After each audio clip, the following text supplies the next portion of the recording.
Welcome to Toffee TV. I am pleased to say we are joined by two members of the Everton Business Matters podcast. Rog, making his Toffee TV debut, and John Blaine with no E.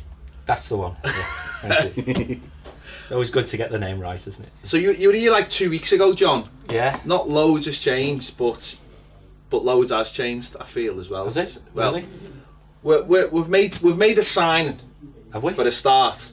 So, what have you thought so far about, obviously not the transfer business, but just the general business sense of what's been happening so far at Everton? Rog, I'll start with you because you're always Mr. Positive. Thank you. I'll be Mr. Positive here because it's lovely to be here, Pad. Thanks for having me on. I think there's the biggest elephant in the room around the whole transfer business this summer is that we haven't got any money to spend. Now, at one level, is that an actual fact, or are you just throwing that in? I think it's an actual fact that the wage bill had become unsustainable at somewhere just south of 140 million quid a year. It's now come down to maybe just below 130 million quid, having got rid of Wayne and Funes Mori and at that level. But we have real trouble because John, and he'll talk more about this, has heard from reliable sources, and they don't come much more reliable than John, that we need to get the wage bill down to 110 million. And we've got a whole bunch of players. All of us think that there are a number of them that need to go. Yeah. Probably double figures. Some of them are on very, very high wages. Sandro and Klassen alone are taking £1 million a month out of the club. Very, very difficult to shift them. And whilst we may be able to find short-term cash to pay a transfer fee or two, to increase the wage bill without any outgoings is impossible and unsustainable. And so until we can actually, see some headroom there, and bear in mind also that this forthcoming season the club's revenues are going to be lower because there ain't no European football, it's going to be difficult. And then you've got Bramley Moore potentially tying up some of the owner's capital.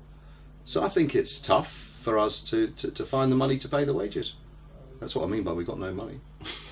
I'm being as positive as I can. Well, there is. I mean, is that? That's the half-empty. Is that from an FFP perspective, or is that just from an actual cash flow perspective? It's got nothing to do with FFP. It's got nothing to do with short-term cost control because we've got plenty of headroom inside of those. We've got profits coming from player trading, from sales of Lukaku, John Stones, still money coming through from those. So we're in no danger of breaching those regulations. But I think from Mashiri's perspective, as the largest shareholder, he wants to make the club self-sustaining, and a wage bill of 140 million quid is just not sustainable in the long term. Which I agree with fully.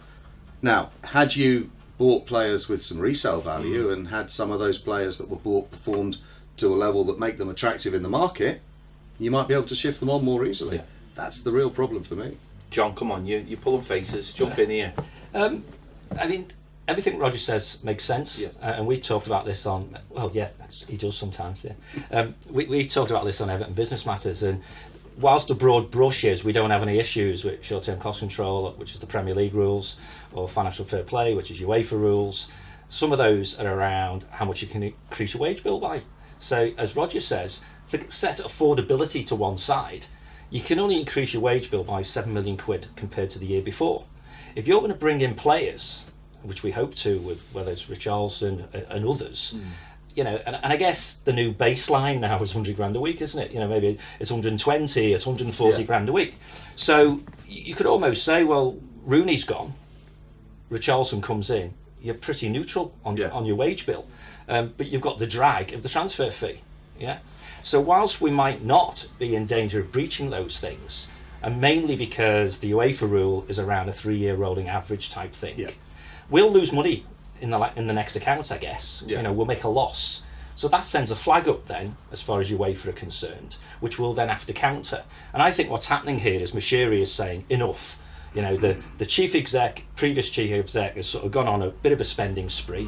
And let's not forget, it's not just about players, it's other spending within the club. I mean, anyone who listens to me, with my shareholder association hat on, we would always want to know where all these other operating costs are going, and they become really quite material when you're playing around the edges, So I think he's just pulled the chain and he said, hang on a minute, this needs to be a bit more structured.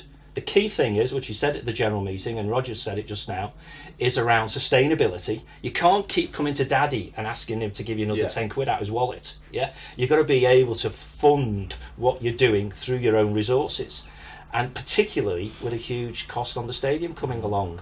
So it will be interesting to see how it's reflected in the accounts, but we won't see those accounts, and probably till October, November 2019.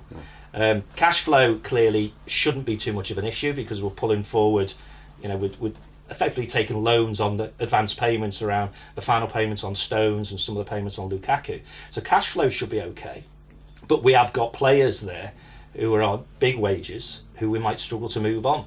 So whilst the director of football and the manager are talking about shipping out a load of players, they're also talking about bringing quite a few in as well. I'm not sure about your numbers, by the way, of 140 becoming 110, from a what the salary bill needs to be. But clearly it's 25 million too high. Yeah.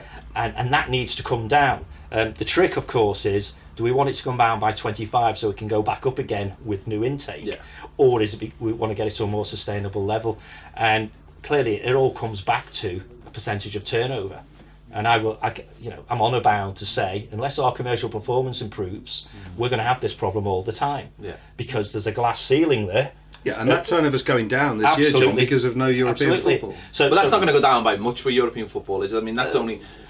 No, not really. I mean, but every penny counts at the end of the day. I suppose as a fan, you don't really care about any of that, do you? Because all you care about is buying a player in. Yeah. You don't want any of that, and all you hear is that you're skint. A lot of people have heard that from that conversation is that we're skint. Yeah. Certainly not skint. No, I know, and it's not sell to buy either. No, I know, but that's what people will hear, and that's what people like to hear, because people like to moan. We are a club of moaners. I have no problem saying that. Yeah. We are one of the worst fan bases when it comes to having any kind of patience or any kind of a plan. But that comes from years of not having a plan. So therefore, fans are now in a mindset that what you expect at Everton Football Club. But I personally agree with Mashiri when it comes to this. I want us to be self-sustainable. We have to be. All these people who say, why isn't the billionaire putting his hand in his own pockets? Because the billionaire mightn't always be there. Like Abramovich at Chelsea, he mightn't always be there. And I like the idea of having a stadium that is paid for in a way that is clever, and the city and all that. And I want a club, and we've seen this firsthand, John, in the last week or so. I want a club that does things right, that when a new kit comes out, knows how to get it out, knows how to sell it. I've seen today Napoli have done a deal with Amazon, so that they can sell all their kits everywhere around the world, because Amazon obviously can get you everywhere around the world. Now, they're the deals I want to see Everton doing. Clever deals that get our club all over the world. Well, you're talking there about something which is quite dear to our hearts, and in fact it was it was basically the theme of the last podcast, wasn't it? Which was around innovation. Yeah. We can all do a me too. I mean, we will criticise or observe or comment on the club having a limited number of commercial partners, and it was clear that in the last 6 to 12 months the club has focused on trying to increase the number of commercial partners, but it almost becomes like, Man United have a tyre partner, so we get one. So that's fine. Yeah. Flattery, and imitation and all that sort of stuff. But to make a difference, you need to be innovative. You need to do something different. Whether that differentness is a bit like Southgate did for England in the World Cup and suddenly letting journalists talk to footballers. Wow, that's radical, isn't it? Maybe we should be doing things that others are not doing, being first movers, adding to the Everton firsts, which we used to be first at so many things. But the bottom line is, and we're like a long playing record when we do the business matters thing, is there's only a limited number of commercial, income streams, and one of those is player trading. Yeah. Now, you and I talked off camera while we were, you were setting up and the like, and we talked about how that shower from across the road do it. They're far closer to sell to buy than we are. It's just that they do the buying first and then quickly do the selling. Yeah. Where we seem to get ourselves, as you say, in this negative, half empty sort of thing that says we must sell somebody before we can buy somebody. Well, that's what people were saying, how many weeks ago? A couple of weeks ago? So how come Richarlison may, for a week, being announced while we're talking, but certainly will be announced the next day or so. We haven't really sold anybody of any substance. But clearly the manager thinks we're not going to bring in one player, two players, three. He wants, 4, 5, 6? Yeah. And yet we also know we're probably like the other shower. We've got to ship out 6, 7, 8, 9, 10 as well. That's a lot to do in the next 2 or 3 weeks. And it's a bit of a standoff game, isn't it? Who blinks? Because we end up with players left on our books dragging 50 to 100 grand a week off the wage bill who are not going to be used. That's an issue. So it may become a bit of a fire sale near the end. Just get them off the books and take the hit. Yeah, so. I think our suspicion, or my suspicion, is that Everton still are really very poor negotiators. And that would be the point I would make, both commercially, still got so much ground to make up with these partnerships and innovations, and I think we're very poor communicators as well. I'll give you an example of poor communicators. We've done this Algarve Cup. Okay, there were a few issues with streams and passwords and people couldn't get on and the fume went up, of course. But what annoyed me about that was not so much the problems with the streams, but why afterwards there wasn't just a quick 5 minutes with Marco. How was that then? Because I barely heard him speak. And I think we really, if we've appointed a director of football and we believe in that, then to be honest with you, I'd like to have seen a 15-minute, 20-minute interview with him available to everyone to understand what the philosophy is here. What are we actually trying to do? You can debate whether it's sell to buy, whether we need to get rid of a few before we bring some in. We need some changes on the playing staff, and you know, who is making those decisions, and then who's doing the bleeding negotiating? Because we seem to pay top dollar, and we always seem to sell at the low end, and that's probably quite frustrating. I think you talk about an interesting point there, Roger, and again we've talked about it. You know that perfect little loopy circly type thing whereby certain things happen which enable you to do other things, which means you've got to do those. And interviewing the manager, for example, you know, if you went to Bury or somewhere, and he spoke, I guess, to a couple of print journalists, and so there's no video, so there's no listening to him, there's no seeing him. Brands might have been there. You could have had 3 minutes. Was there. There you go. Could have had 3 minutes with him. Now, in the past, when I've challenged the football club about this, particularly in the Koeman days, for example, they would say, manager doesn't want to do it. You know, well, hang on a minute, he's an employee. Correct. You know, so when the manager is saying, I want to pay lots of money for that player, he said, well, you know where that money comes from? It comes from marketing and commercial outcomes, which are driven by content and this, that, and the other. So, Marcel, you've got to come out and talk to fans. You know, Marco, you've got to come out and talk to fans. It's 2 minutes, for crying out loud. It can be while you're walking from the tunnel to the coach, if you like, but you've got to do it. It's interesting you bring up like the stream and that kind of thing. Why are we putting this stuff behind? I mean, I know I'm one to talk. Same reason you do. But why? No, but we've got a YouTube channel there, right? And excuse me if I'm being ignorant here, but YouTube is the biggest thing in the world for putting out videos essentially for free. Sure. And I remember telling this to Robert Elston, and his eyes lit up when I told him he didn't even know YouTube was free till I told him. We've got all these partners. We've got all this content. So why aren't we putting them on somewhere we can have free with more eyes? Because I get comments about our shows all the time from fans of all different clubs. They're not Evertonians, to just come and watch it because people go on YouTube and they fall into surfing around. They fall into a YouTube hole where they watch one thing and one thing leads to another thing, one thing leads to another thing, and they end up watching us, and we might be talking about something that just happens to interest them. Right. So our sponsors get that random person on, and so why aren't Everton doing that? Why aren't they getting all these partners, put all their logos in the background, sticking on YouTube where everyone can see it, instead of sticking it behind a paywall where, again, all they're catering to is the people who are already in, who are already on board with Everton. It's just, that to me, okay, I'm not business minded, but that to me baffles me.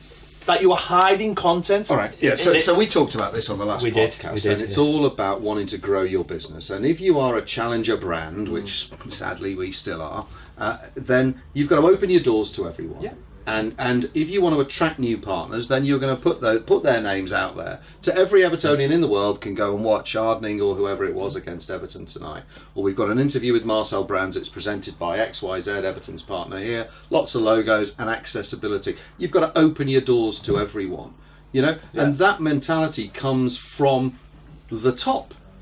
It comes from the top down, and you can link it to communication, and we brought this up in the last podcast as well. Whereas Denise, trying to do a great job, doing the very best she can, over a month ago, gives a wonderful interview to The Echo where she says, God, we're meeting every day. It's brilliant. We've really got to act quickly. We're going to take these decisions. There's going to be lots of incomings and outgoings, and I'm going to be the facilitator of all of these deals. So I think we've got to write 4 or 5 weeks later when now it's happened to go, well, where is it? And she can't do it on her own. So either that permeates the whole organisation, they're open to communicate. If brands want to talk to Sky, he goes and talks to Sky. Yeah. Why on earth would you put a gag on him, as it were? Especially when they're the people paying the bills, essentially. Well, absolutely, and we've banged on for a while, as everyone does. I think you might have said it on this, I can't remember now. A plan. If there's a plan, that's great. Above a plan is a strategy, isn't it? Yeah. Which is, what's our general picture here? So on one hand, we've got this desire to increase income, which hopefully reappears on the pitch as an asset. So somebody somewhere thinks, all right, well, there's a benefit to members of the club and a benefit to season ticket holders of the club, that they can watch these games for free. You can only make that a benefit if someone else has to pay for it. Yeah. So then you say someone else has to pay for it, and they can pay $3.99 per game or whatever it was for the bundle. And that may be, at a certain level of planning, sound like a good idea. Yeah. Except that fume stuff that comes along when the password doesn't work, when the stream's not very good, when the first thing that happens on the Porto game is someone tweets the link and tweets the password. Exactly. So then you're... But if you're going to pick a password, but do you know don't do 2018 where the zero could be an O. My theory on that, sorry John, is that the club, right? The club only have a limited amount of bandwidth, right? We've talked about this to use, many a so time. Therefore they are stopping people from watching it because they don't want to exceed the bandwidth, so that causes problems. So instead of thinking big and thinking, let's show this game to the world by just sticking it on YouTube, which is what they should be doing. And there's no bandwidth issue. There's no bandwidth issue on YouTube, I guarantee you that, right? So instead of doing that where everyone can see it, and how about when you put it on YouTube, you say to all our commercial partners, let's sponsor the boards on the side of the pitch. Yeah. Or let's just do what the Americans do. This game is brought to you by Blackwall Tyres, or this game is brought to you by some nonsense sponsor. It's a free platform. Exactly. This game is brought to you by Kitbag. Whoever. This game is brought to you in association with Fanatics because we're wearing our new kit. Go and buy it now. What's wrong with doing that on YouTube with a platform that is there for everyone? Where, you know what, someone just happens to be watching the stream, sees the game and goes, a Turkish fan, let's say, because I'll tell you one thing, right? It's a Tosin, yeah. Every time we put Tosin on the description, right, of our videos go through the roof. Well, we mentioned him now, so you can put him on this one. So endorsed by Tosin. So why aren't we doing that? The game last week, the Erding game, there was more Turkish fans there to watch Tosin than there was Everton fans. So why aren't we saying, let's use that? Why are we? Do you think you're a genius? I think that I should be running the club, John, in association with you. Because we take a view that says there must be a number of people in the club who could give the speech you just gave. Yeah. But we're not acting upon it. Yeah. So there must be stuff going on, mustn't there, which we don't know about. See, I don't know because there must be, because it's too obvious to do. I've sat in a room with the ex-chief executive, and I told him all these things 4 years ago, and nothing was acted upon. This is what I struggle with at Everton, and now we've got a new regime, and I know it's only early days, but I struggle with the fact that they try and hide the things we do rather than shouting. Manchester City have got over 1 million subscribers on their YouTube channel. Why? Because they put everything on it. They just fill it for free. Of course. So what happens? People watch it and then it goes viral and then go, these are great. But where you get your money from then, as you say, are from your main sponsors. Because you say to Sports Pacer, look at this lot that are going to be seeing your stuff. You say that to, Umbro, Fanatics, blah blah blah blah blah. And I'd just love to know how many people actually paid for those streams. Yeah. Well, so the so-called upside of increased revenue must be minuscule. Absolutely. But we talk, don't we, about brand value, increase in brand value, the dilution in brand value by people happily saying on Twitter or whatever platform, bloody typical Everton. You can't even get on. It's coming and going. It's this, that, and the other. The negative side of that far outweighs any upside. So if the Blues are out there now, just stick it all out on YouTube. If the game on Sunday was one thing, It was just an advertisement for the new kit. Yes. That's all. That if I was working at the club, that's all I'd be thinking. This is an advertisement. The one we just launched. Yeah, for our new strip that's been out 3 days. It's the first chance to see it. I know the ladies team played against Liverpool. So that was the first chance to see it for the ladies. That was the first chance for Everton to see it. I would be screaming, and if I worked for Kitbag or Fanatics, I'd be saying, why are you sticking this game behind a paywall when we're trying to shift that kit? Get it on YouTube and let everybody see it. So, because this is my thing that I've had for years, where about selling the kit in a shop. If I'm a 10-year-old kid and I walk into a shop, whether I support anybody and I like that kit, I'm having that kit. That's what I did when I was 10. I know things are slightly different now because, you know, I think rivalries are more fierce now. But when I was a kid, well, I still see kids walking around Liverpool in Man City kits. Of course you will. And if you go over to them and go, why are you wearing or a Man Barca City kits or Real Madrid Yeah, kits. why are you wearing a Man City kit? Well, I really like Kevin De Bruyne, so I've got the kit. I'm an Everton fan or a Liverpool fan, but I really like... That's fair enough. That kids live in football kits, and Barcelona and Real Madrid, they don't mind support them, but... So why do we always limit what we can do? We seen this on Thursday when we went to the kit launch. It was almost like a dirty secret, the kit launch. Listen, when I sit where you sit and talk to him and Paul, we get back to this point of, is there a You're plan? calmer than me, though. Not off Is there a plan or isn't there a plan, right? And unfortunately, both him and Paul think, well, there must be one. There must be things going on. And I'm with you. There ain't nothing going on. I think there ain't nothing going on because there isn't a growth mentality, because they're not prepared to invest, because nobody could even think, guess what? Come and watch tonight on YouTube. It's Everton against FC Porto. Buy the new away kit, £10 off for the duration of the game. Ooh. There should be someone someone in the club right now who has, as part of their objectives, to watch this video. Well, there will be someone watching this video. To get the Twitter followers above 2 million. Yeah? To get the YouTube channel beyond a certain subscription level. And then when you've got an accountable individual, say he's called Roger, he says, well, I don't want that game behind a firewall. I want it free. Because we expect this to happen if it is. We need the money. Well, let's get the money a different way, i.e. from the sponsors or whatever. Or from selling kits. Yeah, exactly. You know? Yeah, people haven't seen the kit, they're not going to buy it. How much do you think it costs to sponsor a game? I'm sure you know. How much does it I cost actually to sponsor don't, a game at but Everton? I don't know. Go on. A home match? Go on. I have no idea. You sponsor games, surely? No, I sponsor players, not Be games. a match day sponsor. It's a couple of grand or Absolutely. something. It's not a huge amount of money. It's a silly amount of money. It's £2,000. I mean, why would it be £2,000? Of money. Surely it's 20 grand, isn't it? I suppose it's what you're getting for it, because at the end of the day, you don't really get anything back. But you build the package. No, that's what I'm saying. Then, you know? Because in a day and age where you can't get a executive seat at Goodison Park because there's no space. I mean, they're already sold out for the season. If you want to go corporate, you would have to. What does that tell you? Well, there's not enough space. Prices are too low. The price is too low. Fair enough. That's what it tells you. That's the way I think. The price is too low. Yeah. If you've sold out, your price is especially if it's corporate as well. Absolutely. Because you're only going to be piggybacking. I mean, you know, they'd be piggybacking now off people. Do you want this off William Hill, or do you want that? That's the only way you're going to get a seat now, is it? I mean, the only good thing is one of the executive boxes will be free now because Wayne will have to sell it. So doesn't have to do anything. He can keep it. I suppose he doesn't have to. I'm Chaps sure he will. Sure he will, because he won't be in it. Yeah.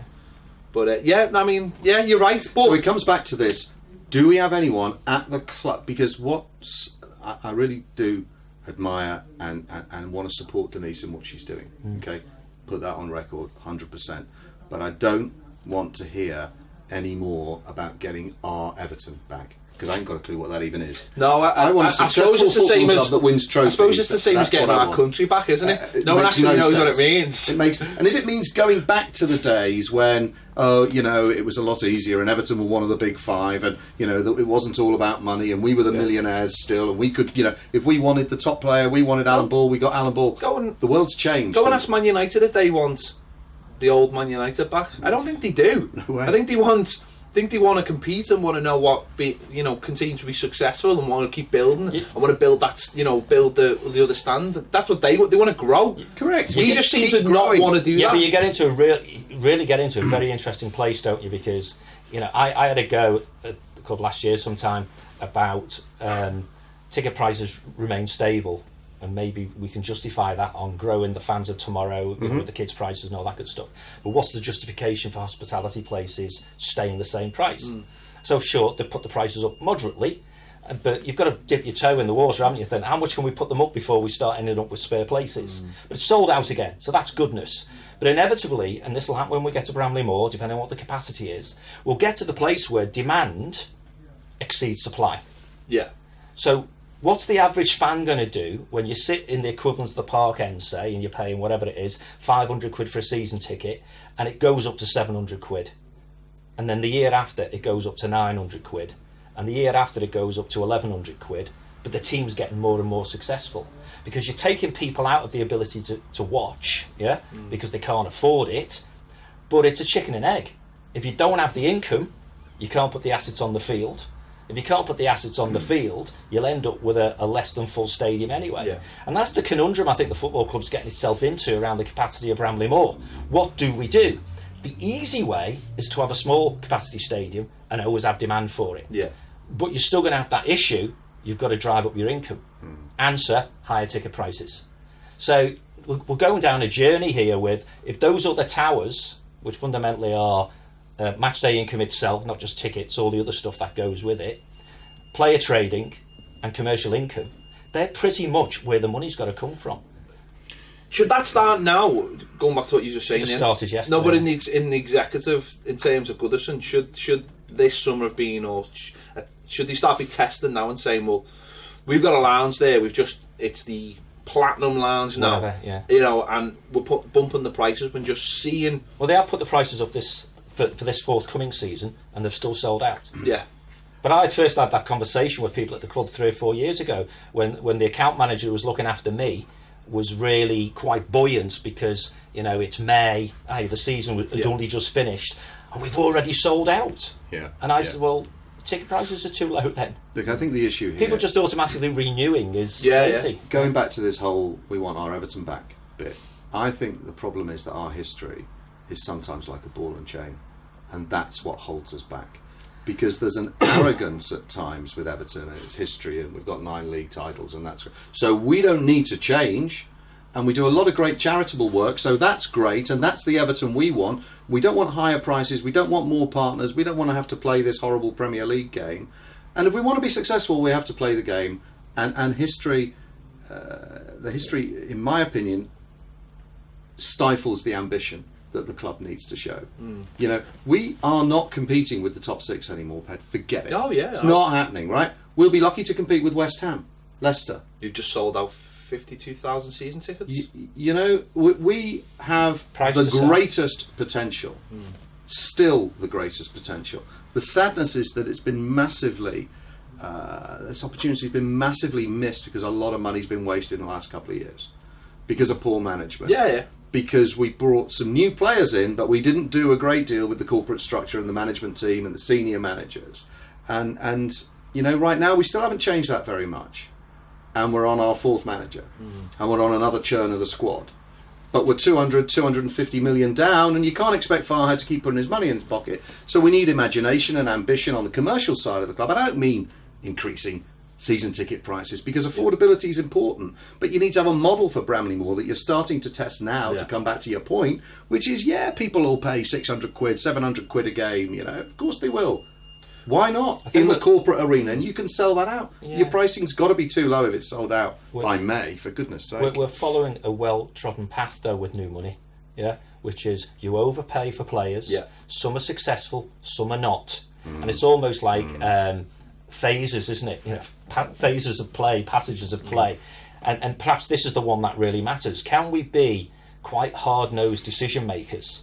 Move on those players who do not have a future with us for whatever reason, but accept that we take a hit, but take that hit, take it and get it behind you. You know, exactly. It's like if you're investing in the stock market and stuff like that, and you put stop losses on. You know, the share you bought is going down. You've got to have the balls to sell at a loss. Because you're going to sell at a bigger loss later. Now, from a transfer market perspective, it's a rising market. So actually, the hit might not be as heavy as we think it is, because some of those players we have bought, that kind of player in some markets will still have a value, but we've really got to drive it. It's your wages, John. Let me just ask you totally the wages. Let me just ask you about decisiveness. Transfer. Is that real money in terms of business? Because you've already spent that money, right? Yeah. So if you don't, committed to spend. Yeah. So if you don't get it back, this will sound stupid, but that's still a loss because you've already spent the money. The money's gone. You've accounted for that. So if you don't get that, no. That's what I'm asking you. Okay, so you buy a player for 50 million quid. Yeah. Maybe we just bought Richarlison Yeah. for 50 million quid. Maybe he's going to be our Robinho because we still haven't had him yet. But let's say he's the man. Okay, 50 million quid, Sigurdsson. 5-year contract. He's on the books. Yeah. He goes down in value on the books by £10 million a year. Yeah. And there'll be some phased payment structure with Watford, where over the course of a period of time, we're needing to give them £50 million. So that cash is out of the business. The value of the asset goes down on the balance sheet. Let's just imagine he scores 30 goals in the next 2 seasons, and we have to sell him for 200 million to Real Madrid in 2 years' time. He'd be left with a value of 30, 200 million. We've made £170 million profit. That's how it would be reflected on the balance But what about sheet. someone like, let me just say, what about an Ashley Williams? What if he's already paid for, and we just give him away for free now? That's all upside. Yeah. But we have paid out the cash. That's gone. Yeah, but that's what I'm saying. That's gone. accounted for, isn't it? Yes. And as long as it's already been paid for, And you need to be careful when you say it's accounted for, right? Okay. Take the example that Rog just gave, where you bought a player for 50 million and he's depreciating at 10 million per year. Let's say he's on 200 grand a week, therefore he's costing you 20 million pounds a year. Yeah? 10 million in depreciation, 10 million in wages. Yeah. After 2 years, you sell him. Yeah? Or you hope to sell him at a profit. Now, what's going to happen when you sell him is you no longer have the future liability of the depreciation, so you're not going to have the 30 million. You're going to have to take that now. Yeah. But you're not going to have the wages either. Yeah. But the only thing you've actually spent, as far as the accounts are concerned, is those first 2 years. So he's cost you 40 million in the first 2 years. The perversity of this, of course, is if you buy that player for 50 million and then you sell him for 40 million, you've lost 10 million, haven't you? But in the year you sell him, you get income of 40 million because you've sold him for 40 million, so plus 40. Yeah. And then you take off that year, only that year, what he's costing you per year, which is the 20 million, and you're plus 20 in cash, but you've got to take the balance sheet hit of the future value, which was being depreciated, which is 30 million, and then you're minus 10. So you've always got to get in, you get all that, yeah? You've also got to get in. Listen, it's cash on one hand, and there's an And that's the accounting key, that's value what on I'm the getting other. to. The key is cash, Yeah. which is, you know, and when businesses go out of business, it's cash flow that gets them. You know, someone wants a bill to be paid, Yeah. and you haven't got the money. So if you owe me 10 quid and he owes you 20, you can be in real trouble if he doesn't give you the 20. Yeah. Because I want my 10 quid Yeah, right now. So there's some real fancy, well, it's not even fancy really, it's bog standard P&L and balance sheet manipulation that we can do. But as soon as a player is fully depreciated, then selling him for anything is upside. But you always get away with the salaries, of course. Yeah, and maybe Ashley Williams, I don't know how long he's got left to run, but this year, if he's on 50 grand a week, he's going to cost us 2.5 million quid. If we let him go on a free and he goes somewhere else, we save 2.5 million this year. When you talk about a plan, though, here, Ped, you'd like to think we've got a director of football and we've now got a new finance director and we've got people who understand how these things are accounted for, and you'd like to think there was a plan. Yeah. And in my view, we should have one person responsible for selling players and one person who's going to go out and do the buying of players. Because I've spent a large part of my career in sales, and it's two different skills, buying and selling. Okay, two different skills, and you know we need to decide. We need to be actively, because we know there are 6, 10, maybe 12 players we want out the door. Some are harder to shift than others. Some will take longer to shift. And if you're selling something and you want to sell it quickly, you're going to get a low price for it. So we try and have a fire sale, you know, in the first week of August because the window shuts pretty quickly. Yeah. Then we're not going to extract. But we maximum could still sell after the window shuts. Yeah. But to Europe. My point is, without a plan, Yeah. you know, and this is why I get frustrated. Players like Morales and others are getting game time, and people are going, "Oh, well, maybe he's turned a corner, and maybe we should keep Bezic after all." Now, if we've bought a director of football, it's to look at that squad and decide who's coming and who's going, and he needs to be ruthless, and there needs to be a plan, and that needs to be being executed right now. The manager Whether will we're decide. pushing Schneiderlin out the door, whether we're pushing Morales out the door. I imagine that will Schneider's start going, happening though. In terms of players will be told, and once they're told, then it will be actually up to their agents or the club's agents to sell the player. That clock's ticking. That's really ticking. Yeah. The manager has said, hasn't he, that after the Porto game, he's now going to make his hard decisions. Yeah, he's given them all a chance, whether it's Bezic or Morales. Heaven forbid he sticks around. But anyway, as you rightly say, Got a new shirt number apparently. Well, they all have to have them at this stage, don't they? Yeah, it's part of the game of selling. You can't make it so obvious it's a fire sale. That's why what Koeman did to Nias was so incredibly stupid. Yeah. It made it anyway. But as soon as you get into that regime, you know which players are most likely to go to Europe. No one's going to pick Klaassen up in this country. Championship clubs won't go anywhere near him. Premier League clubs won't go. So he's going to Europe. Therefore, there's a bit longer for him to sell, isn't there? To be sold. Buyers want to buy at the last minute. They don't want to pay the salary for them to get fit and things like that. So all that's got to happen. But the players need to know, and more, as you rightly say, more importantly, the agents need to know. Because as Roger says, having someone accountable for selling and generating as much income from disposals as possible, who's a counterbalance to the man who's buying and trying to get players for as little as possible as well, this guy, the seller, he needs bandwidth. And the bandwidth is the agents. Yeah, we all need bandwidth at this. Absolutely. Yeah. Now, and Brands can be as great a director of football as he wants, but he does need help and support because he can't be in two places at once. Only people like you can be. So who should be selling the players then, Roger? You say you want a buyer and a seller. So assuming Brands is the buyer, who's the seller? Well, he's got to have somebody within. No, by name. You know who's in the club. Who are you going to get to do the job? Look, I think Brands must have people within his team. Right? It's a different set of skills to go out into a network and say Morgan Schneiderlin's available or Kevin Morales is available. It's got to use his network, and he can't be doing it all. Yeah, so I'm asking you who should be doing it. I don't know who he's going to appoint to do it. I honestly believe 90% of the time they will just tell the agent to find that player at a club. I think that's more how it works than anything else. If they're going on a free, I think that's the easy bit. No, but I mean, how it's negotiated in the end. How's Davy Klaassen's agent going to find him a club when he's sat here earning $100 grand a week? Well, that's his. Why should he even bother? Well, he doesn't have to, but ultimately, that's his job as his agent to find. No, his job as his agent was to get him top dollar at Everton. Oh, I know, yeah. But then now his next job. It's not binary though. It's not binary. Well, it's not. No, but if you're moving Klaassen on, right? As a football club, what have we got with Klaassen? We've got a guy who's on whatever it is, 50, 60 grand a week, and because it's not the 100 grand bit, but let's say it's 50 grand a week just because it makes the sums easy. So he's costing us 2.5 million a year in salary, and he's costing us 5 million a year in depreciation, isn't he, of the transfer fee. So he's costing us 7.5 million. We want that money back to spend elsewhere. Are we going to get a transfer fee for him? Maybe. So then we have to make the decision how much of a loss, which is your point. Be brutal, do it, be objective. On the salary front, maybe Watford would fancy him. We could have used him as a make-weight. If we don't want to take the hit, he'd be amazing at Watford. If we don't want to take the hit on the transfer fee because people want him for free, say, then he can go out on loan. Yeah, he still sits on our books. We still continue to depreciate him at 5 million a year, but he's out somewhere else. Who's paying his wages on loan? Hang on a sec. Then we get into who's paying his wages while he's out on loan. Yeah. Say he goes to Besiktas or Werder Bremen, or whoever it is who claim they want him. So well, we're only going to pay him 25 grand a week. Everton then have to make the decision. Do we say no, and he costs us 50 grand a week, or do we say yes?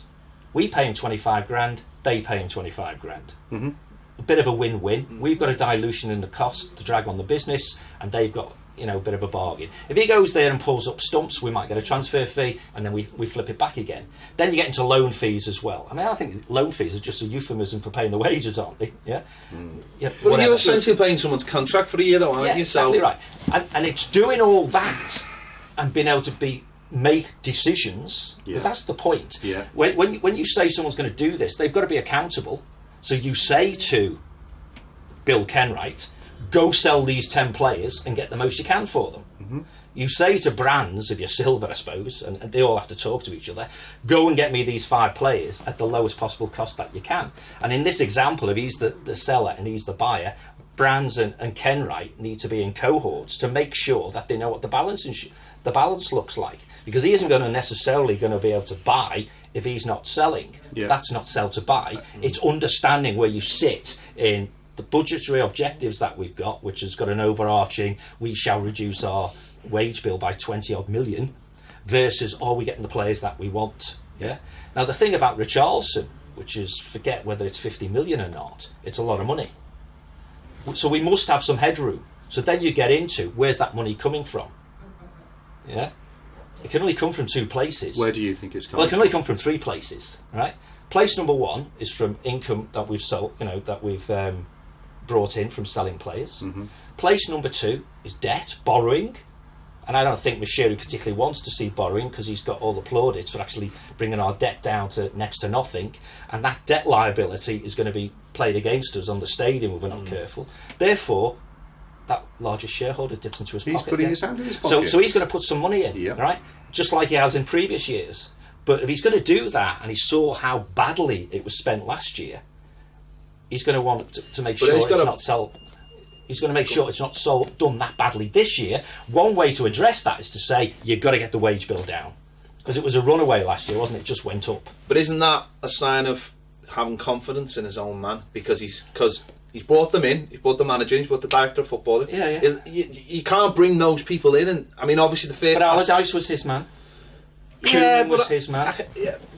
He was. Yeah, he was. But surely you've got to back the person that you've brought in. Directors direct and managers manage. You know, so the board, and we keep coming back to it, don't we? You've got to have those accountable individuals, including the board members themselves. And I'm sure Denise is going to have some challenge given to her by her colleagues on the board to reduce other operating costs and things like that. But from a playing point of view, it's all down to brands. Isn't one of the big problems that we keep on talking about things that we need to reduce and not talking about things about how we can make more money? No, we've got to do that as well. Again, we keep talking about this. There's got to be a commercial accountable. So Sashi Ryazantsev sits on the board. He's had finance and commercial added to him, and he's a city banker type. So there's a query there of what background has he got in actually driving improved commercial performance. If all it means is he's the board representative, and it's still the guys who were doing the commercial deals last year, or the year before, and the year before, then where's the innovation going to come from? Because if those guys were innovative or ballsy or risk takers or creative, whatever you want to say, they'd have done it already, wouldn't they? So you're back to leadership then, and that's what you get into. Well, you're back to communication, right? And perhaps, you know, what we needed to hear was at least the skeleton of a plan. That this is going to be... I think that's what Denise tried to do. Yeah, but it didn't really work because we haven't really seen any action following through from that. and that's why we need to hear from brands to understand, you know, this is we're in a phase of transition. This is what we're at. This is what we're looking to achieve. We're looking to get some new, exciting young players into a squad. We're targeting a domestic cup. We're targeting as high a league position as we possibly can, bringing through players from the academy. We want to go away to a top 6 team and win, and we want to play attacking football. But don't expect us to be spending 200 million quid this window. You know? And it's not, nobody would be surprised, and I don't think anybody would be angry. But that clarity and that confidence of communication is what is lacking from the very, very top. Because I'm not sure that those who are in power, Denise, Sasha, Keith Harris, actually feel they're empowered to communicate that publicly, because they obviously don't think that Brands is empowered to even go and talk to Sky. Well, it comes, I mean, that's laudable. Yeah, I'm not that sure what benefit it would get if he did it, but it would be... If who did what? If Brands did that sort of communication. Just do it behind a paywall. Well, I'm going to say. Get it on here. But the key is introduction. You know, you talk about communication. It's as much to do with engagement as anything else. Of course it is. We have to do things that we wouldn't have done before. Yes. For people to see that it's different. Yeah. And I've said it before, and I'll say it again. When you get change like this, and we all know, if you've worked in corporate world, we all know, the guy who's just left the company, whether it was voluntarily or not, it's all his fault. Yeah. So the previous chief exec has gone. So if all of a sudden we're more engaging, we're more open, we're more communicative, and all those sorts of things, then two things happen. One is the new chief exec gets a big tick because clearly she's making a difference. But there's also a little bit, it was the old guy. Everyone then gets a new clean sweep, don't they? They all get a reset. And I, for one, I'm pretty damn convinced the issue isn't at that top table about some of this stuff. It's in the middle. Oh, I don't agree with you at all. It's at the top table. Well, fine. I think it's absolutely at the top table because getting our Everton back, going back to the way we were, we used to be even worse with communication. Well, that's so because we've got to transform. Raj, we've got to absolutely transform. To interpret in isolation what getting our Everton back means. I'm trying to say that communication is the most important thing, and confident communication. And this club is notorious for being secretive, notorious for treating the fans poorly, and not communicating openly with them. And that has to absolutely So 60 change. days in, the new chief exec is saying the right things. she said the right things 30, 40 days okay, ago. But Rome wasn't built in a day and all that, and you know, all those sorts of things. The question is how long do we, just the fans in general, give the new board before we conclude they are different and don't, you know, proactive and positive and so on, or it's just more of the same? And I think the half full person, which there may be some about, I don't know, would say, and we have said it many times on our podcast, haven't we, if it's the same people sitting around the table with different job titles or whatever, how can we expect them to be different? And part of the answer is what I just said, of blame the old guy, because if the old leadership through the chief exec was suppressing the performance of those middle ranking people, then some of them will step up and perform great, some of them will struggle and they'll leave the business.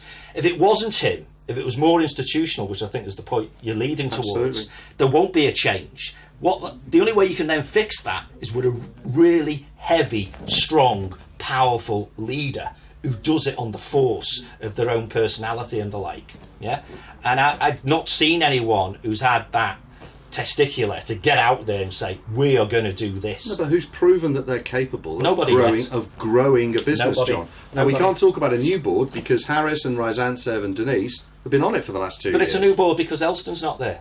Well, that's just one change. Yeah, no, but it still becomes a new board and it still gives a reset opportunity. Yeah, and that's why I think we've heard the right things in the first 30 days from Denise. We're now into the 60 odd days, aren't we? And by the time, you know, the season started, we'll have done the 90 days. And if we're seeing a difference, that would be great. Now, and I think I said this on our pod again, keep referring to it, sorry about that, you can do an advert at the end or something, other pods are available, yeah. but nowhere near as good. But there was plenty of people saying that in those early days there was a difference. People were, particularly on the PR side and perhaps the media engagement side, they were a bit more open and a bit more relaxed and so on. But then you get them playing, particularly at Bury, say, back to being, you know, a gatekeeper. Now, does the manager not want to talk to people? Or is it the middle ranking guy concluding he doesn't want the manager to talk? And someone on high has to say to themselves, they don't have to share it with us, why didn't we do the things that Ped said we should have done? Which is 2 minutes with Everton TV, 2 bloody minutes with Sky were there, weren't they? You know, 2 minutes with Sky, a little bit with the national print media, a little bit with the local print media, everyone's happy, and we get a bit of content. I, for the life of me, cannot figure why it didn't happen. Because I just don't believe that a brand spanking new, youngish manager, who again is getting quotes which are around the right thing, would in the early days of his tenure, when he's still in his honeymoon period, because the real stuff hasn't even started yet, would be saying, no, I don't want to talk to the fans. Because someone should explain to him, that's what it is. It's talking to the fans. This goes back to what we were saying earlier.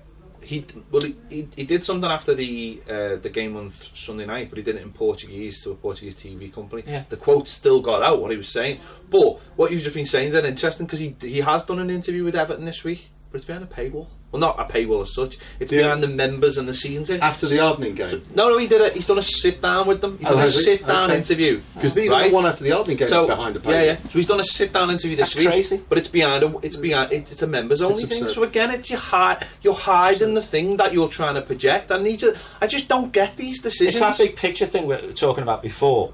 Someone somewhere thinks having that behind a paywall will make people pay to get inside the paywall.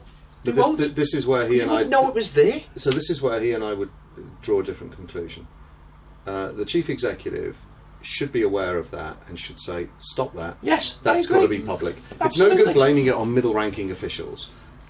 That's the chief executive's responsibility, and that should not be behind a paywall. And it's a scandal that it is. It's an absolute scandal. And if you want to talk about getting our Everton back, whatever that means, getting our Everton back doesn't mean hiding the manager away so that only people who pay 20 quid or whatever can see it. It's nonsense. Well, at the very least, which bit do I disagree with, by the way?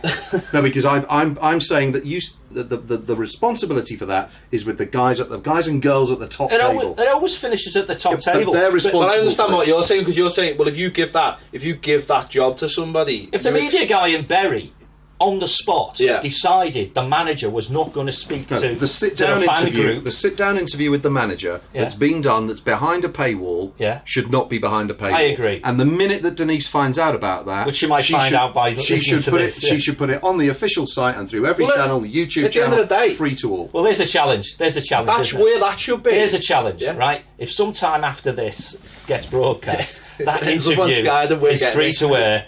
Well done, Roger. Well, ultimately, where that interview should be free to where air, that interview should be is that it starts on Everton TV and then it gets sent out. Correct. To Sky. You get an exclusive with the Everton TV banner in the corner. Yeah.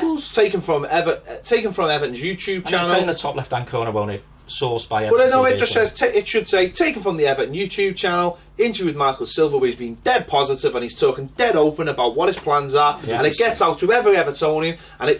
See, this is what's mad, because Machedi did this in the first 2 years using Jim White. It was projecting the club. It was projecting past Evertonians. It was going past and saying we're going to do this and we're going to do that. And yeah, he got his fingers burned doing that because it hasn't turned out well. But that's no reason to stop doing it. That's no reason to keep projecting the club. And this is just, I just can't understand for the life of me why you'd want to hide. You are hiding content because you get emails, but how many emails you get off Everton kits? Countless. And then passwords to watch the stream. So half of them end up in the I don't. Half of them you don't open. I don't. So half of them end up in the spam folder. Yes. So you go, where was that interview? And then you go, oh, it's in this.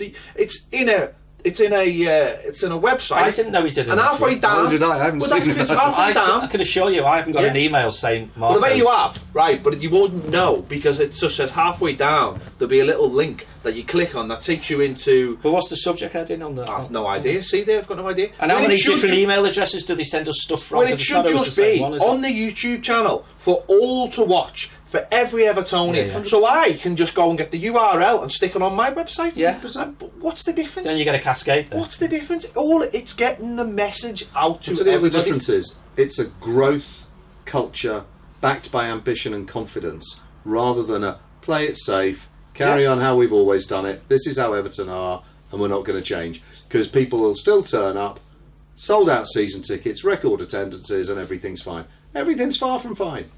You know, we've got a challenge, we've got an opportunity, we've got a window, it's closing, and we're still, John's analysis there was brilliant of how you do the transfer and how you get Davy Klassen out the door. We've got to get 10 Davy Klassens out the door, and we've only got 2 weeks. Yeah. And your time starts now. Have you found it? I've got yesterday, Sunday, Saturday, Thursday, 13th, all from Everton Football Club. None of them mention anything to do with, But I've also just noticed in doing a search in my multiple inboxes that there's also someone who sends stuff to me called Everton at Football Club PR. So you're then into... Don't send me anything. But you're into... We're all creatures of habit. You need to know that... I don't know. Maybe the email should be called... it comes from Marco Silva. That would help, wouldn't it? Yeah, why not? It looks like it comes from... I'll look at that one. Yeah. Because you get tons of stuff and it comes and goes, Okay. Whereas that's what I'm saying. That you're targeting individual fans there who have just happened to pay for this thing or that thing. Where stop. Target people everywhere. Target people who aren't Evertonians. Target someone who wants to just goes on YouTube and goes, well, oh, this is only on the Everton site, so I'll watch it. Yeah. Well, what it comes back to is we don't know who's accountable. We have engagement managers, and we no doubt have bloody digital media people and so on and so forth. How we get to a decision that says that's going to be behind a firewall, I think perhaps nobody really knows. Yeah. Someone thinks some bright spark thinks it's a good idea to, and I don't even think it's a pay thing. I don't even think it's got any. It's not about the money. Someone's just come up with it and gone, right. Well, we've got season ticket holders. Great. Okay. And we've got new members. Right, what can we give them? What are the benefits we can give them? Well, let's give them exclusive content. That's fair enough. But why? Why? No, at that level of decision making, that's fair enough. Come up with more. But someone should then say, but what does that mean? Come up with more interesting things. Yeah, what does it mean? Not an interview with the manager that everyone should be. Come up with more interesting. You can give them exclusive content, but just make it more interesting. Not general things like the ability to watch a game of football, which is what we're all here to do. A pre-season friendly. Give them more, and then they go, well, hang on, that's a benefit for you. Either that, or you can pay £4. Why are we paying £4 for a friendly that I could go and watch anywhere? I've got the ability to go on the internet and find that game in 2 seconds. Paul watched it on French TV, for example, didn't he? Dead easy. I could have watched that on loads of different... I've got the ability through the internet to watch that 10 different ways if I want to. Yeah, I'll sit there and I'll listen to Everton's commentary, and just for the benefit of that. You have to have Dan Griffiths turned off. I can't say that. That was good, wasn't it, Sharpie? I can't say that. But it comes back to what we don't know is how the decision is made to put something behind a firewall which limits the opportunity to... Because it's easy, John, I'll tell you why. Because it's easy. Because when you're coming up with ideas of what you're going to give your members, which are benefits, right, that's a very easy starting point. Well, we'll just give them the friendlies and we'll just give them exclusive content. That's dead easy. The exclusive content can be a bit like you might do with your stuff. It goes out to our pay people today, goes out to everybody tomorrow. So you just get it earlier. That's the benefit. Not clearly on a football game. I agree but I do. There are things that are fine to go out with in-depth conversations which only Evertonians would be interested in. Yeah. Real in-depth hour-long conversations that Evertonians will sit through because it means something to them. But also, if you're going to do that, don't sit there with Snowden and Diamond and talk about how amazing everything is. Get into it. Get really into it. And say, well, this is behind a paywall. It's not going public, but, it's fine if the quotes get out, whatever. But be a little bit more brutal and honest about things. Well, look, put all the powder puff stuff out on YouTube. Put all your, sure propaganda, penalty taking, and all those free kick things, and all that smart stuff that kids love. Put all that. But if you want to put the real hardcore stuff, then stick that on your paywall. Because I'll go and watch that. Because like we do with Patreon, where we put real hour-long stuff. Well, the stuff we did the other week. Yeah. The first half was free, wasn't it? Yeah. And you put the second half behind the phone. It's a teaser then, isn't it? But it's not even a teaser. If we've got a 1 hour interview with Silver, put 10 minutes of it for everyone to see, and then they have to go and see the rest. No, stick the whole interview. Well, I would, but I mean, I'm talking about how stuff you like that I put out free. But when I'm talking about real discussions, slogs that real Evertonians want to sit through, that we will sit through, stick them behind on an exclusive thing. But put all the lighter, the general 10-minute chats. Yeah. On YouTube, where no one's put, when everyone's going to see it, and you can put in the background all the advertising boards of all the new sponsors, or as I said, this one is sponsored by Kickback, this one is sponsored by Umbro, this one is sponsored by whoever. Surely that is better than, if you want to attract a new sponsor and you go, what we'll do for you is we'll give you exclusive content sponsored by your brand every single week or every single day. You've got a team there, you've got a media team. It's bigger than the squad. Practically, it's huge. Get them out there, get them doing stuff, get them standing outside the club shop asking, interesting questions. What do you feel about this? What do you feel about that? Use them and brand it. Yeah, but don't take the fans for mugs, right? And certainly don't take those that buy season tickets and go every week for mugs. So don't have the ambassadors doing their review of the game, exactly. When just as the Koeman era was getting to the absolute depths of despair, saying, well, I think there were quite a lot of positives to take from it, thanks, Nods, there weren't. Yeah. We all saw the game, don't insult our intelligence, Yeah. They could do the old Sky thing again, where they used to have fans commentating. Oh, the fan zone? Yeah. Mickey, you have to get Mickey. Can you imagine fan zone Mickey? Yeah. Darren doing a pre-season game with you next to him instead of Sharpie? It should be. I'm not necessarily saying it's me. But you as an example, Roger Hemvervid. There was a moment in the Porto game where Sandro controlled the ball and passed it across the entire width of the pitch to a guy in an Everton shirt, and Darren Griffith said, "Take a bow, son." Copyright Andy Gray. Take a bow. No, but I just. There's so many platforms Everton could hit. Liverpool have the press show where you get different members of the press in or whoever. Paul from the Redmen, he goes. Is this on their Sky channel? It goes out on their Sky channel, and they have Steve Hoddesall who's doing the job in the middle, and it's his job, not to make sure it doesn't go too far, but it's opinions. They're the kind of shows you want for exclusives. They're what you want to be hitting the fans with, real good shows, different shows, something a little bit different. But when you're dragging out the same people every single week and you're asking them for the opinions that they're not going to go stray from because they like the job they've got, well, what's the point? It's just You've got to use the press to your advantage, and it comes back to the transfer window, right? So all of a sudden, Liverpool have finished buying now, and now they're selling. And they use the media to tell everyone who's for sale and how much they're available for.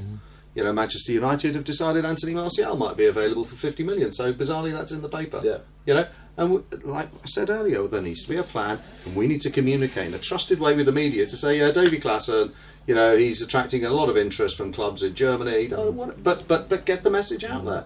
It's all part of a plan. And also tell everyone then they're going for the 27 million when eventually when you sell them it's an undisclosed figure, Of course. and everyone's got that 27 million stuck in their head then. Charles, Like doing Charles at 50 million, everyone's got 50 million stuck in their head. 40 million plus 10 million Everton tax. That's the fee. I seen something quite interesting. There was a headline from the Mail in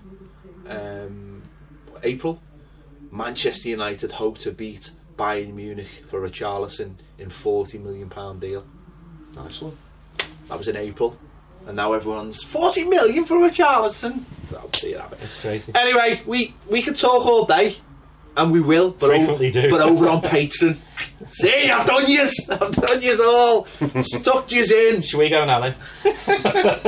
So if you want to see more of the guys, get over to Patreon if you want to see more of the guys. But as always, it's a pleasure to have you in. Great. And you know, if you want to listen to more of them with the third wheel, the man in the mask, the Esk, Zorro. get over to the Everton Business Matters podcast on there.